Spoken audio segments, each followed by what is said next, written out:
آپ نے فیصلہ کرنا ہے کہ کیا ہم نے اسی طرح چلنا ہے؟ کیا ان چوروں کے بعد جو اپنے بچے تیار کر رہے ہیں اور بچوں نے زندگی میں 1 گھنٹہ کام نہیں کیا، ان کا صرف کام، ان کو صرف ایک چیز آتی ہے، منی لانڈرنگ. وہ چھوٹی عمروں میں وہ اربوں پتی بن گئے تھے کیونکہ ماں باپ نے ان کے نام پہ یا چوری کر کے پیسہ ان کے نام پہ چیزیں لی ہوئی ہیں. یہ جو 4 لندن میں مہنگے اربوں روپے کے مے فیئر کے جو اپارٹمنٹس ہیں، یہ مریم کے نام پہ تب تھی جب یہ کوئی 20-21 سال کی تھی. اور یہ جو اس کا بیٹا ہے حسن شریف، 10 ارب روپے کا گھر بیچا اس نے لندن کے اندر. کدھر سے پیسہ آیا؟ تو یہ سارے بچے شروع میں ہی یہ جو تیار کر رہے ہیں بچے، ان کی یہ خاصیت ہے کہ یہ منی لانڈررز ہیں سارے. وہ بلاول، اب بلاول میں آپ کو یہ بتاؤں کہ سیاست میں تو اس کا کوئی مستقبل ہی نظر آ رہا. اردو ابھی تک صحیح طرح بولا نہیں ہے، یعنی ہر دفعہ اردو بولتا ہے تو اور لوگوں کو سمجھ نہیں آتی کیا کہہ رہا ہے. لیکن اس کا میں آج آپ کو پیشن گوئی کرتا ہوں، اس کی زندگی کا زیادہ حصہ کس پہ لگے گا کہ اس کے باپ نے چوری کر کے پیسہ دنیا میں کدھر کدھر رکھا ہوا ہے. یہ اب ڈھونڈتا پھرے گا کہ اس کے باپ نے چوری کا پیسہ کدھر کدھر رکھا ہوا ہے. تو ان کے نیچے اگر یہ کوئی سمجھتا ہے کہ یہ ایک عظیم قوم ان کی غلامی کرے گی، یہ قوم کبھی یہ تسلیم نہیں کرے گی ان کو. اس لیے یہ مارچ ہے، اور یہ جو حقیقی آزادی کی مارچ ہے یہ ابھی ختم نہیں ہوگی.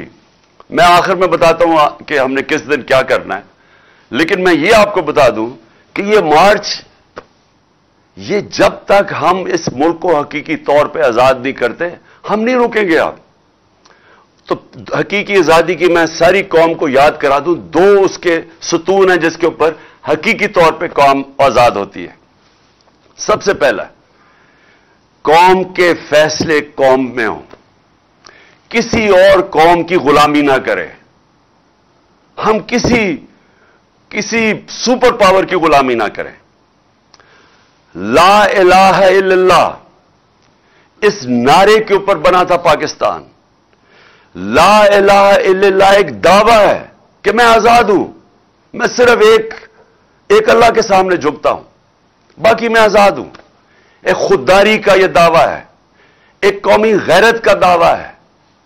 یہ نہیں ہوتا کہ وہاں جا کے دنیا کے باہر چکر مارو اور ہاتھ پھیلا کے کہو کہ میں مانگنے تو نہیں آیا، میں مجبور ہوں. اس لیے تو یہ نہیں ملک بنا تھا.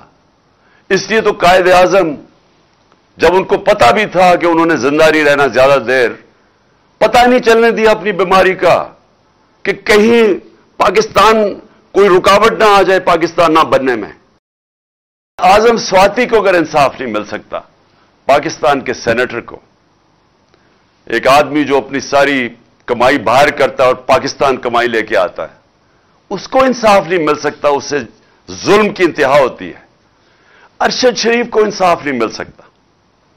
ساری پاکستان کی صحافی برادری کو سوچنا چاہیے، اور میں تھوڑا مایوس بھی ہوں اپنی صحافی برادری سے کہ جو ارشد شریف سے ہوا ہے، اوروں سے بھی ہوا ہے لیکن جو ارشد شریف سے ہوا، اگر آپ اس کے اوپر کوئی سٹینڈ نہیں لیں گے، اور آپ کو سٹینڈ لینا چاہیے تھا. جس طرح اس کے اوپر ایف آئی آرز کاٹی گئی، اس کے اوپر دھمکیاں دی گئیں. کیوں دھمکیاں دی گئی؟ کہ جو آپ کا موقف ہے، کیونکہ جو حکومت میں بیٹھے ہیں وہ ڈرے ہوئے تھے کہ سچ سامنے آ جائے تو وہ سازش سامنے لے کے آ رہا تھا. ارشد شریف کیا کر رہا تھا؟ وہ سازش سامنے لے کے آ رہا تھا جو اس ملک سے ہوئی ہے. تو اس کے باوجود کہ وہ سچ اور رائے حق پہ کھڑا تھا، اس کو دھمکیاں مل رہی تھی، اس کو جان کی پھر دھمکی دی گئی. جب وہ اور اس کے گھر والوں کو سب پتہ ہے، ارشد شریف کی والدہ کو سب پتہ ہے کون دھمکیاں دے رہا تھا. اور آخر میں وہ جب ملک سے باہر گیا اور پھر پاکستان بلانے کی کوشش کی، وہ کینیا گیا اور جو اس کو شہید کیا گیا.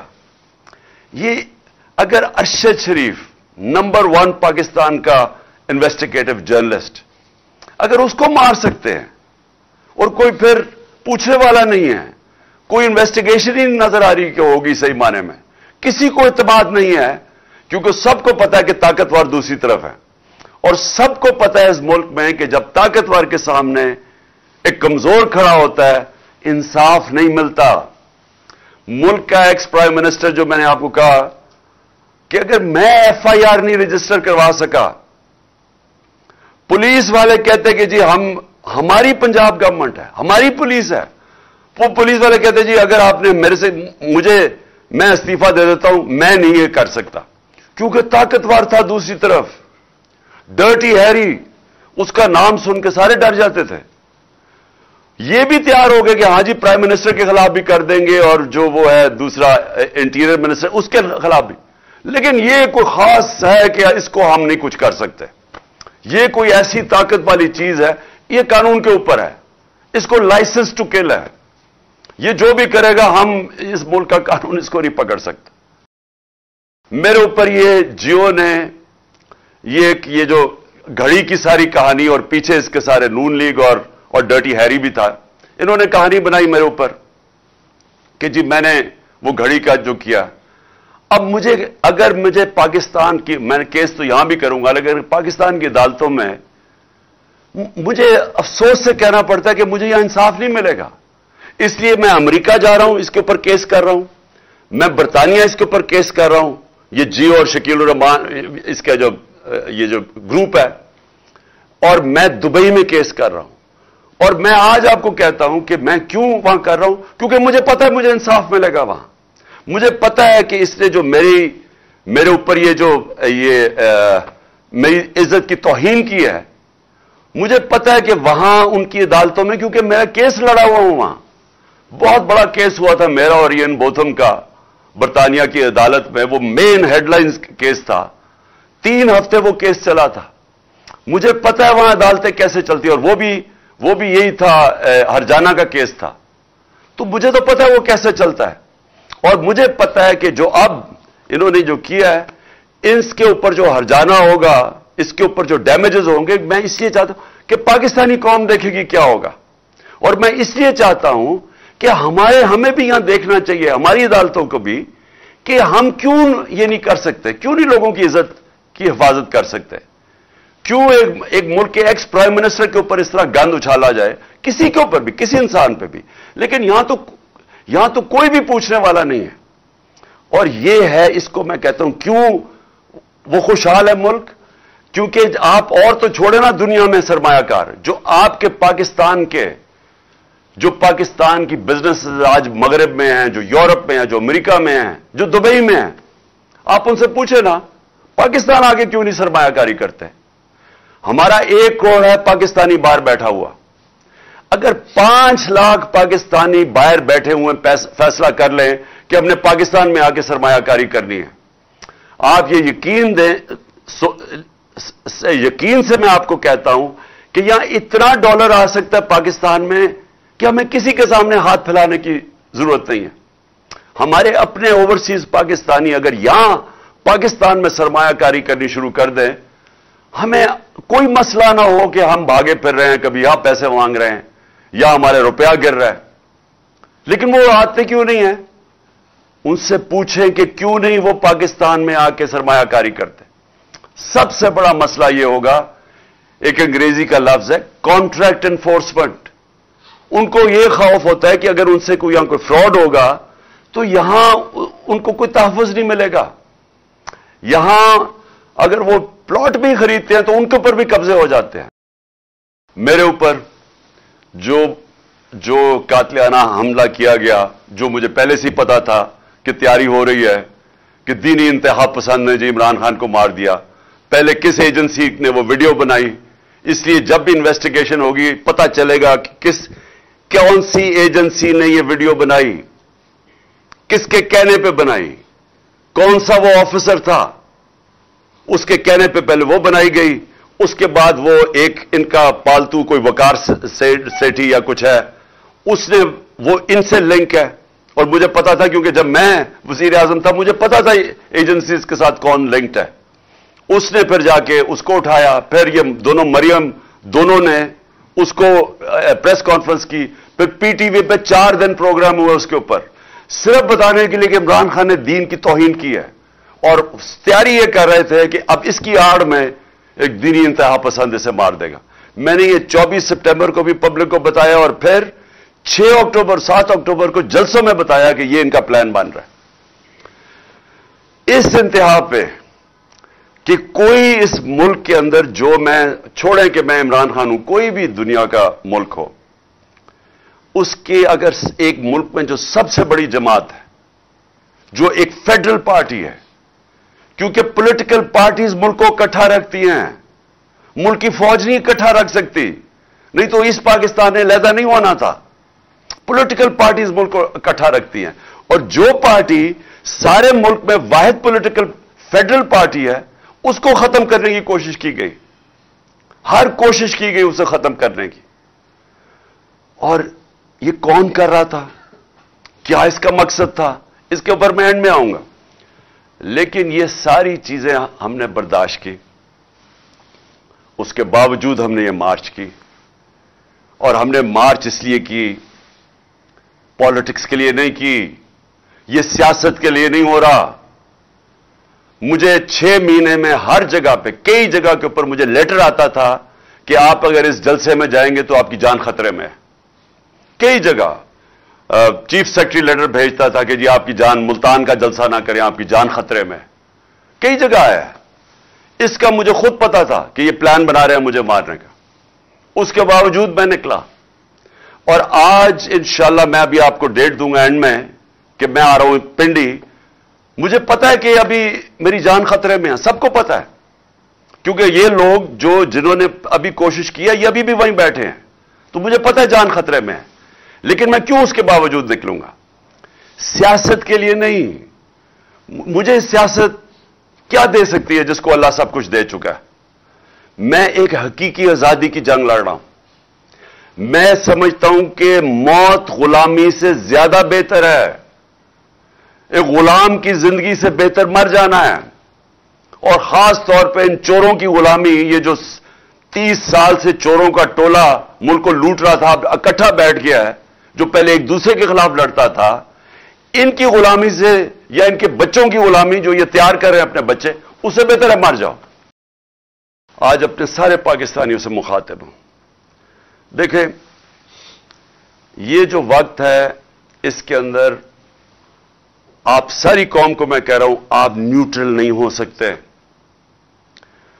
आप अगर आज न्यूट्रल हो गए, आपके बच्चे पछताएंगे, आपकी आने वाली नस्लें पछताएंगी कि जब आपको अमर बिल मारूफ पे चलना चाहिए था, जब आपको नाइंसाफी के खिलाफ जिहाद करनी चाहिए थी, और आप घरों में बैठ गए। इमरान खान को मैं आपको फिर से कहता हूं, मुझे कोई जरूरत नहीं है कि अपनी जान खतरे में डाल के बाहर निकलूं। जब मुझे पता था उसके बावजूद, और जब मुझे आगे भी पता है, लेकिन ये मैं बचपन से मेरे ज़हन में यह था कि मैं कभी गुलामी से बेहतर मर जाना है। ये गुलामी है ये जो हो रहा है। मैं अपना FIR नहीं रजिस्टर करवा सका एक्स प्राइम मिनिस्टर। मुझे पता है किसने ये सारी साजिश की थी, मुझे वो तीनों का पता है, इन्होंने मिलकर की थी, लेकिन मैं नहीं कर सका। तो सोच लें कि आप में से कि आप आवाम में आपके पास क्या हकूक है। आपके पास, आपसे अगर ताकतवर जुल्म करता है, आप क्या कर सकते हैं? इंसान और भेड़ बकरियों में फर्क है। इंसानों के हकूक होते हैं। भेड़ बकरियों को डंडे मार के जिधर मर्जी आज कह दें कि ये चोर हैं, तो कल कह दें कि ये पाक हो गए, तो वो उधर ही चलेंगे। इंसानों के हकूक है। इंसान जब तक अपने हकूक और आजादी, जब तक उसके लिए राय हक के लिए नहीं खड़ा होता, इंसानी माशरा जानवरी माशरा बन जाता है। जानवरों का माशरे में जंगल का कानून आ जाता है, जो इस वक्त मुझे अफसोस से कहना पड़ता है पाकिस्तान में है। हमारी कोशिशें हो रही हैं, देखें वो सेनेटर्स निकले हुए हैं, वकील निकले हुए हैं कि सारी दुनिया के सामने आजम स्वाति से हुआ, लेकिन वो बेबस है। उसकी वालदा अरशद शरीफ शहीद की, वो उन्होंने कमीशन बना दिया। वालदा कहती मुझे इत्मीनान ही नहीं है। तो जिन्होंने जो चाहते हैं इंसाफ, अगर उनको कमीशन पे इत्मीनान नहीं है तो कैसे इंसाफ मिलेगा? और मेरे ऊपर जो FIR हुई, जो FIR पुलिस ने दी है, وہ FIR کیا؟ وہ مذاق ہے؟ وہ ایک آدمی کے اوپر انہوں نے FIR کاٹ دی ہے. تو ہمیں تو سب کو پتا کہ دوسری طرف سے سامنے سے گولیاں آئی ہیں, دو مارنے والے تھے. تو انہوں نے تو وہی کیس بنا دیا کہ جناب یہ جو یہ چاہتے ہیں. اسکرپٹ کیا تھی کہ جی دینی انتہا پسند نہیں, اکیلا تھا. اچھا وہ بھی اتنا بیوقوف ہے, جنہوں نے اس کو پڑھایا اس طوطے کو, وہ بھی اتنے بیوقوف تھے. وہ پہلی چیز کہتا کہ جی میں اکیلا تھا. کہ لوگوں یعنی اگر کسی کو شک بھی تھا نا کہ سازش ہوئی تو اس نے پوری کر دی کہ ہاں جی میں اکیلا تھا, کہیں وہ شک نہ پڑ جائے کہ جو دوسرا جو سامنے والا تھا اور اصل وہ نہ کہیں اس کی تلاش نہ شروع ہو جائے. تو اگر ہمیں انصاف نہیں مل سکتا, میں پھر سے کہتا ہوں میری قوم, آپ کو یہاں انصاف نہیں ملنے لگا, یہ ملک آگے نہیں بڑھنے لگا. میں صرف اپنی پارٹی کو نہیں اب کہہ رہا, میں سارے پاکستانیوں کو کہہ رہا ہوں کہ دیکھیں, جو اگر آپ کا خیال ہے کہ تبدیلی آ جائے گی اور آپ گھر بیٹھے رہیں گے اور ایک دم تبدیلی آ جائے گی, ایسے نہیں ہوتا. اللہ کا فرمان ہے کہ میں کبھی, قرآن میں کہتا ہے میں کبھی کسی قوم کی حالت نہیں بدلتا جب تک وہ قوم خود اپنی حالت بدلنے کی کوشش نہ کرے. اگر ہم سمجھتے ہیں کہ ہم بھیڑ بکریوں کی طرح رہیں اور ایک دم ہم آزاد ہو جائیں گے, ہم نہیں ہوں گے, وہ ویسے ہی رہیں گے. تو یہ وقت ہے, میں ساری قوم کو دعوت دے رہا ہوں کہ آپ نے آنا ہے پنڈی. آپ نے پنڈی آنا ہے 26 تاریخ کو, ہفتے کو. 1 اور 2 کے بیچ میں آپ نے پوری کوشش کرنی ہے پہنچنے کی. میں خود وہاں آپ سے انشاءاللہ خطاب کروں گا اور اگلا لائے عمل دوں گا. یہ تحریک رکنے نہیں لگی, میں آپ کو اگلا لائے عمل دوں گا. اور میں اپنے سارے جو طاقتور حلقے ہیں, میں آپ کو صرف ایک چیز کہنا چاہتا ہوں, جس سے مرضی آج پوچھ لیں, آپ کے پاس طاقت ہے, آپ کی ذمہ داری ہے, جس سے پوچھ لیں, بزنس مین سے پوچھ لیں, پروفیشنل سے پوچھ لیں, اکانومسٹ سے پوچھ لیں, کسی سے بھی پوچھ لیں. اگر کوئی آپ کو کہے کہ سوائے ایک حل کے, صاف اور شفاف الیکشن, اس کے علاوہ کوئی دوسرا حل نہیں ہے آپ اس دلدل سے نکلنے کا جدھر انہوں نے 7 مہینے میں ہمیں لے کے جا رہے ہیں, اس کے علاوہ کوئی راستہ نہیں ہے. ان کے پاس کوئی پلان ہی نہیں ہے. کوئی پوچھے تو صحیح کہ آپ کا روڈ میپ کیا ہے؟ ملک جو تیزی سے نیچے جا رہا ہے, جو باہر کی دنیا اب سارا اعتماد کھو بیٹھی ہے, کون سا روڈ میپ ہے آپ کے پاس؟ ان کے پاس کوئی روڈ میپ نہیں ہے. 7 مہینے میں جو روڈ میپ نظر آیا وہ صرف اپنی چوری بچانے کا ہے. سو لہذا ساری قوم ادھر آئے گی اور ہم ڈیمانڈ کریں گے ایک چیز, صاف اور شفاف الیکشن. اور ہماری تحریک چلتی رہے گی حقیقی آزادی کی اس کے بعد بھی, جب تک ہم اس قوم کو ایک صحیح معنی میں ایک وہ قوم نہ بنا دیں جس میں ہر انسان کے حقوق ہوں, جدھر تھانہ کچہری پٹواری کی سیاست نہ ہو, کیونکہ وہ حقوق ان کو آزاد کر دیں لوگوں کو. کیوں نہیں برطانیہ کے اندر تھانہ کچہری ہوتی؟ کیوں کچہریوں میں ظلم وہاں نہیں ہوتا؟ کیوں پٹواری کو رشوت نہیں دینی پڑتی وہاں؟ کیونکہ وہاں حقوق ہیں انسانوں کے, وہ آزاد لوگ ہیں, وہ انصاف ہے. اس کے لیے میں چاہتا ہوں ساری قوم مل کے ہمارے ساتھ جدوجہد کرے, اور انشاءاللہ میں سب کو اگلے ہفتے پنڈی میں آپ سے میری ملاقات ہوگی. پاکستان زندہ باد.